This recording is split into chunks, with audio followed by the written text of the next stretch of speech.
cidades mais violentas do estado em relação ao homicídio doloso, 6 delas estão no Vale do Paraíba e Litoral Norte. Que a gente pode pensar em relação a essa política de segurança? Porque até também é uma fala sua contra as facções, são, por exemplo, para aumentar o rigor em relação a pena para o pessoal das facções. Restringir o direito à ampla defesa. O que a gente pode dizer em relação a isso no Vale do Paraíba? Vamos lá, vocês são uma zona de passagem para o Rio de Janeiro. Né?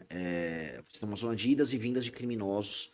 A região do litoral norte, assim como parte do litoral como um todo do estado de São Paulo, é tomada e ocupada pelo PCC, e é uma região estratégica pelo PCC, porque eles fazem escoamento de drogas via Porto de Santos para a Europa e Estados Unidos. Esse é o grosso do volume bilionário de negócios que eles têm, e o litoral como um todo é usado como base para eles. Isso. A gente já chegou até incursões do Comando Vermelho pelo litoral de São Paulo também, para a gente entender o tamanho da gravidade.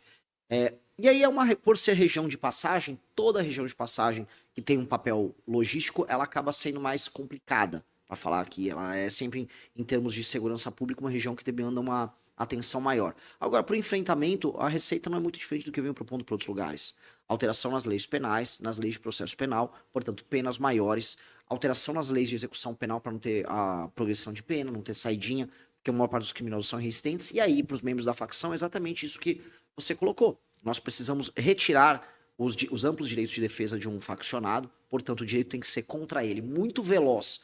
Ou seja, o Estado tem que agir de maneira muito rápida com ele e não ter impedimentos processuais nessa ação do Estado, e as penas têm que ser muito altas. Assim, nós conseguimos, vamos dizer, debelar, destruir a infraestrutura política dos grupos faccionados que nós temos no Brasil e, paralelamente, os criminosos que vão assaltar um carro, que roubam um celular, que vende a droga, eles vão ficar presos por muito tempo. Com base nisso, eu acho que a gente diminui drasticamente os números que a gente tem. Perfeito. Vamos abrir para as perguntas dos veículos? Vamos começar agora passando a palavra para os representantes dos veículos de comunicação.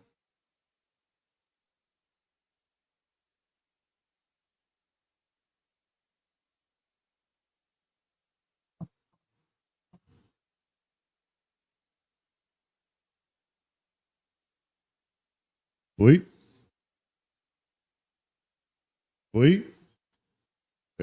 Portal Cruzeiro, Eduardo Filho. Seja muito bem-vindo aqui na nossa transmissão e na nossa cidade de Cruzeiro. A pergunta é o seguinte, candidato. Como a sua candidatura difere dos grupos políticos que estão no poder há muito tempo, focando em novas ideias e também na renovação política do Brasil? Bom, se eu fosse colocar como meta histórica do nosso partido, a superação do modo de fazer política dessas oligarquias que nós temos no Brasil. O Brasil tem muitos partidos, mas não são partidos de verdade, eles são legendas. Os grupos familiares que administram o Brasil, na maior parte das cidades, né, eles são grupos meramente ocupadores de posição e não realizadores ou transformadores, né? Então isso faz com que as cidades no Brasil sejam de fato muito mal administradas, que candidatos a governo, candidatos à presidência da República não tenham um projeto, que a maior parte do parlamento é apenas administrador de emenda. O nosso grupo não é assim. Desde o movimento Brasil Livre, a gente já estava elegendo gente pelo MBL faz tempo, nós já tínhamos essa vocação de ter grandes mandatos. O Kim Kataguiri, que é nosso deputado federal, é um exemplo para o Brasil inteiro. Acho que ele já coloca o sarrafo muito no alto. A gente pode falar assim, nós temos um deputado que é o melhor deputado do Brasil. Muito provavelmente Kim Kataguiri, eu acho que ele já está terminando o segundo mandato, já vai se firmar como o maior deputado que nós tivemos em termos de qualidade legislativa desde a redemocratização. Então, esse sarrafo alto obriga a ter o sarrafo alto para vereadores, deputados estaduais. O Paulo Felipe aqui em Cruzeiro é um exemplo de um cara que o sarrafo está muito alto em termos de qualidade. Então, a gente se inspirar nesse sarrafo alto, nessa alto nível de qualidade e na aplicação de políticas que mudem a vida das pessoas, já nos difere. Porque não é nem que a gente é a melhor coisa do mundo. Nós somos muito bons. Mas é que a competição é muito ruim. A competição no Brasil, ela é baixíssima. Então, sabe, eu posso falar, pô, eu vou montar o time do Real Madrid para jogar a Série A do Brasil. Não é a Série A que a gente vai jogar. A gente pode pegar o Real Madrid com o time reserva e que a gente vai enfrentar a Série C. O problema é que os caras que a gente tá enfrentando é a Série C. Jogam mal, só jogam no campo de várzea e não estão nem preocupados. Querem ganhar, inclusive, com o apoio do juiz. Renato Gonçalves, do portal MBC Notícias. Bom dia. Candidato, o senhor construiu essa trajetória no Movimento Brasil Livre, defendendo uma ruptura com a política tradicional. Isso é um fato. Hoje, à frente da partida Missão, qual é o risco real do seu projeto repetir os mesmos vícios que o senhor sempre criticou? E o que o mecanismo concreto o senhor propõe para evitar isso desde o primeiro dia de seu governo? É uma pergunta é a pergunta mais complicada essa aí, na maior parte dos termos, porque assim, o que você está querendo dizer, e é verdade, as pessoas tendem a, vamos dizer, isso se chama em termos estatísticos de regressão à média. A regredir a média da política nacional. E a regressão à média acontece em qualquer coisa. E a média da política nacional é muito ruim. E ela te puxa para essa ruindade. Como é que ela te puxa? Por exemplo, eu tinha um vereador lá no Rio Grande do Norte. Eu tinha um vereador nosso também em Salvador. Esses meninos são seduzidos pelas delícias da fama, do poder. E eles acabam se adequando a um comportamento que não é o nosso comportamento. Nós tivemos a inteligência de expelir essas pessoas, de colocar essas pessoas para fora, porque no fundo a relação não funciona. Uma hora o santo não ia bater. Mas, no fundo, eu acho que o desenho é manter uma cultura interna poderosíssima.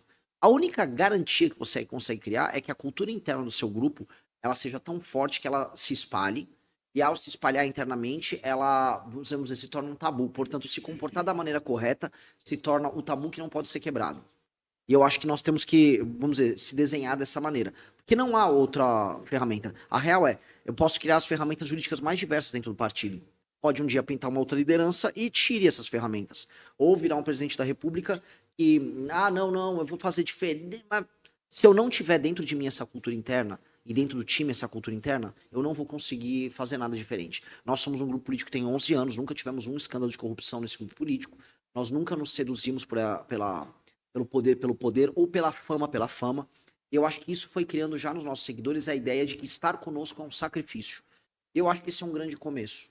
Que é um grupo que se pretende, né, grande e que vai disputar as posições de poder no Brasil nos próximos 30, 40, 50 anos. Então, se nós vamos fazer isso nesses termos, haverá tempo para criar essa cultura e todo mundo que ouvir falar do Grupo Missão, né, ouvir ver as cores do partido, ver a bandeira, ver os deputados, o presidente da República eleito, falar, o jeito de ser deles é assim. Eu acho que isso é o principal exercício. Portanto, é a disciplina, é repetir os mesmos comportamentos todos os dias até que eles virem a sua regra e não a exceção. Bom dia, obrigado pela presença aqui. Leonardo Baboni, da rádio RC Vale. O Brasil foi governado pela esquerda por quase 20 anos. Está sendo atualmente governado por um partido de esquerda. O resultado econômico é claro. Dívida chegando a quase o dobro, a quase o valor do PIB, o maior déficit desde o Plano Real, superando até a época da pandemia, rombo nas contas públicas, estatais com prejuízos, escândalos de corrupção na casa dos bilhões e envolvendo as 3 esferas do poder. Vídeo o caso do Banco Master e do escândalo do INSS. O trabalho do próximo presidente não será fácil. Como você pretende fazer essa recuperação econômica, combater a corrupção e frear os excessos dos outros poderes? Vamos lá. Tudo um pedacinho um após o outro. São grandes problemas mesmo. Só que todos eles, graças a Deus, são problemas com soluções. Se você falar assim, olha, pintou uma doença nova no Brasil, a gente vai precisar inventar um remédio. Ou pintou, os Estados Unidos querem nos invadir e ficar com metade do território brasileiro. Eu falo, olha, não tem solução, pelo menos de início. Graças a Deus, resolver a questão fiscal no Brasil, todo mundo que tem 2 neurônios sabe como resolver. Nós somos tão comprometidos com isso que nós, antes mesmo de chegar ao poder, protocolamos uma PEC com o deputado Kim Kataguiri que resolve a questão fiscal no Brasil, especialmente do endividamento que você citou. Você foi muito feliz em falar isso. A dívida no Brasil já chegou a coisa de 80% do PIB e está subindo e está acelerando a velocidade de subida. Então a tendência é a dívida escalonar e o Brasil ir para um calote. Ou, pior, não ter condição de pagar as próprias contas de maneira básica. A despesa primária não sobrar dinheiro. Então, a PEC que nós protocolamos é uma PEC que resolve isso. E eu ganhando a eleição para presidente da República, na transição, ou seja, agora no mês de dezembro desse ano, eu vou passar ela com a legislatura atual. Porque a gente já coloca o Brasil num novo regime fiscal, resolve curva de inflação. Como resolve a curva da dívida no longo prazo, os juros vai poder cair naturalmente, o dinheiro fica mais barato, as pessoas podem investir melhor. Aí eu posso focar em reformas de competitividade, especialmente na área trabalhista, sobrando dinheiro, porque diminui os juros, tem maior capacidade de investimento, então a gente investe em infraestrutura, de energia e de estradas, rodagem, ferrovia, portos, tornando o escoamento de produtos mais baratos, produzir produtos no Brasil mais barato, e aí a gente começa a ter um ganho econômico concreto e verdadeiro. Essa parte se resolve. Sobre corrupção, e isso envolve também em relação com os outros poderes. Nós temos que voltar a ter a prisão em segunda instância. Derrubaram o STF, derrubou a prisão em segunda instância. Hoje, por que o STF manda em tudo o tempo todo? Porque os políticos e os seus empresários amigos não são presos em segunda instância. Ou seja, um juiz manda prender, aí vai para o desembargador, não, o desembargador canetou, condenou, o cara vai preso. Hoje todo mundo tem que parar ou no STJ ou no STF. É por isso que existem tantos escritórios ligados a familiares de membros do STJ e do STF. E aí todos os grandes escândalos de corrupção vão parar nessas cortes. E essas cortes passaram a ganhar dinheiro junto e se envolver. Então, hoje é uma indústria da impunidade. Não tem que voltar com a prisão em segunda instância. Tem que proibir ministro do Supremo, ministro do STJ, de ter qualquer tipo de escritório ligado à familiar dele. E se algum escritório levar um processo para um ministro do STF, tendo algum tipo de relação pessoal, os membros do escritório têm que ser presos. Nós temos que impedir que existam qualquer tipo de ações que rodem no STF que não sejam ações eminentemente constitucionais. Nos Estados Unidos eles recebem 50 ações na Suprema Corte deles todo ano. No Brasil são 8 mil. Óbvio que isso é um absurdo, óbvio que não tem que ser assim. Nós temos que tirar do STF também o poder que eles têm de julgar membros do parlamento brasileiro, seja deputados, sejam senadores, ou seja, o foro especial tem que ser um foro para fora do STF. Nós temos que acabar com as decisões monocráticas que nós temos no STF. Hoje, 83% das decisões do STF são monocráticas. Feito esse pacote, você consegue endereçar boa parte do problema da corrupção e da independência dos poderes que estava na tua pergunta e que é um tema central para o Brasil. Ou seja, são todas coisas que outros países já fazem, a gente não precisa inventar nada. É só chegar um presidente que não tem rabo preso, vontade política, e falar, vou resolver essa questão política do Brasil. E aí, ele vai ter que lutar, porque haverá algum tipo de resistência, mas não é nada que não tenha sido já feito em outros lugares e que a gente não consiga fazer também no Brasil. Gostou do vídeo? Fortalece no like, se inscreve e compartilha. Ative o sino para acompanhar nossa jornada. O futuro é glorioso.